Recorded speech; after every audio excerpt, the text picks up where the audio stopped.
Baiklah, kembali lagi dengan video saya. Di sini saya akan memaparkan tentang tindak bahasa dan tindak tutur.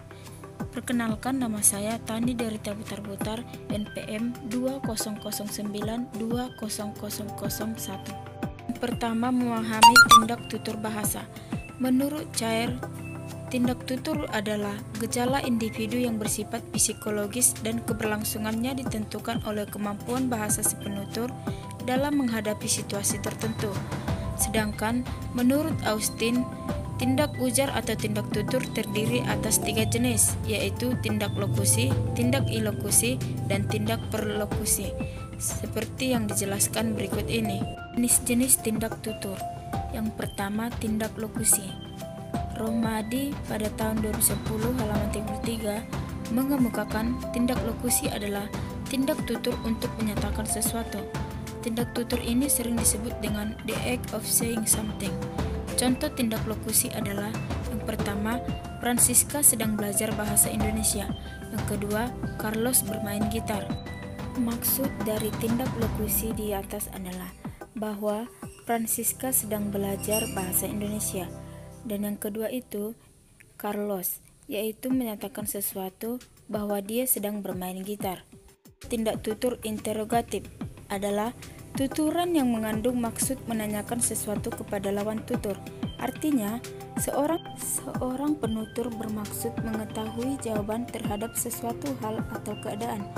Jawaban yang diberikan tadi menuntut jawaban berupa tanggapan mengiyakan serta tanggapan menidakkan. Contohnya, Winda, kamu sudah makan, Rian? Rian, iya, saya sudah makan. Yang ketiga itu tindak tutur imperatif, merupakan tuturan memerintah dan meminta agar mitra tutur melakukan sesuatu sesuai dengan keinginan penutur. Contohnya, yang pertama, ambilkan dulu minum itu. Yang kedua, sapu halaman rumah itu. Yang ketiga, tolong mandikan adik nanti. Tindak tutur ini merupakan bahwa penutur sedang meminta agar mitra tutur itu melakukan sesuatu sesuai dengan keinginan penutur. Yang selanjutnya itu tindak tutur ilokusi adalah tindak tutur hanya diidentifikasikan dengan kalimat performatif yang eksplisit. Tindak tutur ilokusi ini biasanya berkenaan dengan pemberian izin, mengucapkan terima kasih, menyuruh, menawarkan, dan menjanjikan. Misalnya, ibu menyuruh saya agar segera berangkat. Kalau tindak tutur ilokusi hanya berkaitan dengan makna, maka makna tutur ilokusi berkaitan dengan nilai yang dibawakan oleh preposisinya. 5 klasifikasi tindak tutur ilokusi. Yang pertama, representatif atau asertif, yaitu tuturan yang mengikat penuturnya akan kebenaran atas apa yang diujarkan. Tindak tutur jenis ini juga disebut dengan tindak tutur tertib. Yang termasuk tindak tutur jenis ini adalah tuturan menyatakan, menuntut, mengakui, menunjukkan, melaporkan, memberikan kesaksian, menyebutkan, berspekulasi. Contohnya, jenis tuturan ini adalah adik selalu unggul di kelasnya. 2. Direktif atau impositif, yaitu tindak tutur yang dimaksudkan penuturnya agar si pendengar melakukan tindakan disebutkan di dalam tuturan itu. Tindak tutur direktif disebut juga dengan tindak tutur impositif. Yang termasuk dalam tindak tutur jenis ini antara lain tuturan meminta, mengajak, memaksa, menyarankan, mendesak, menyuruh, menagih, memerintah, mendesak, memohon, menantang, dan memberi aba-aba. Adalah bantu aku memperbaiki tugas ini. Ketiga, komisif adalah tindak tutur yang mengikat penuturnya untuk melaksanakan segala hal yang disebutkan dalam ujarannya.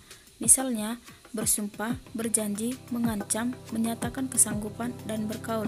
Contoh tindak tutur komisif kesanggupan adalah saya sanggup melaksanakan amanah ini dengan baik.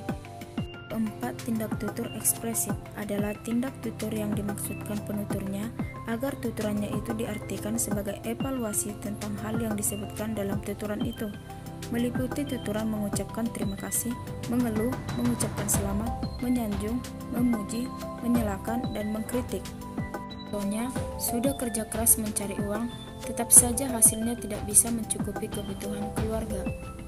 5. Tindak tutur deklarasi adalah tindak tutur yang dilakukan si penutur dengan maksud untuk menciptakan hal, status, keadaan, dan lain sebagainya yang baru, misalnya memutuskan, membatalkan, melarang, dan mengizinkan.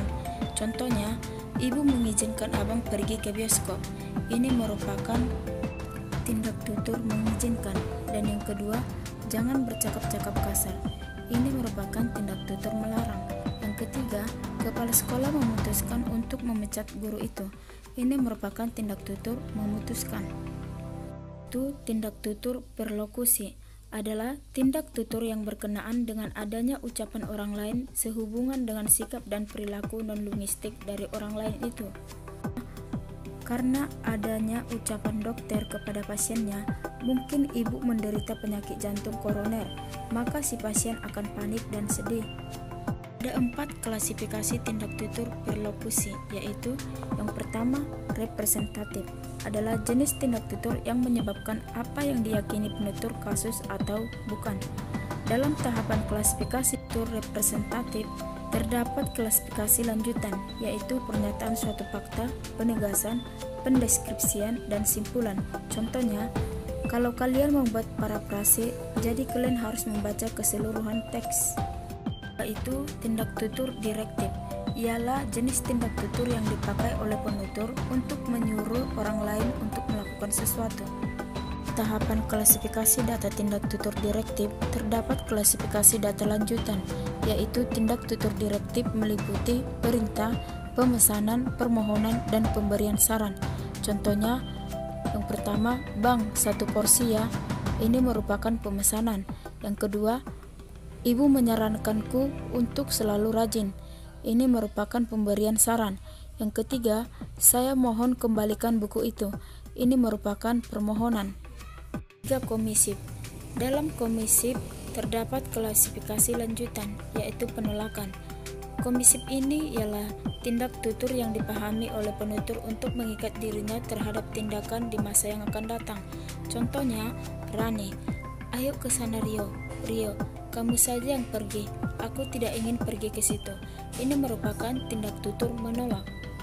Tinjau berdasarkan hubungan modus dengan fungsi ucapan, tindak tutur digolongkan menjadi 2 bagian. Yang pertama, tindak tutur langsung, yaitu modus ucapan dan fungsinya berkorelasi. Yang kedua, tindak tutur tidak langsung, yaitu modus ucapan dan fungsinya tidak berkorelasi. Tinjau berdasarkan makna kata yang menyusunnya ada 2. Yang pertama, tindak tutur langsung literal adalah tindak tutur yang diutarakan dengan modus tuturan dan makna yang sama dengan maksud penyampaiannya. Contohnya, Arthur tidak enak badan karena sedang berdiet sehingga ia tidak melanjutkan tugasnya. Albert, "Pulanglah Arthur, aku akan menggantikanmu. Semoga besok sudah sehat kembali, Arthur." Albert, "Kau memang saudaraku, terima kasih." Kedua, tindak tutur tidak langsung literal adalah tindak tutur yang disampaikan dengan modus kalimat yang sesuai dengan maksud tuturan, tetapi kata-kata yang menyusunnya tidak memiliki makna yang sama dengan maksud penuturnya. Contohnya, harap semua yang terbaik untuk pertunangan Anda dan juga untuk semua yang Anda harapkan. Sekianlah materi yang bisa saya sampaikan tentang tindak tutur. Sampai jumpa dengan video selanjutnya. Terima kasih.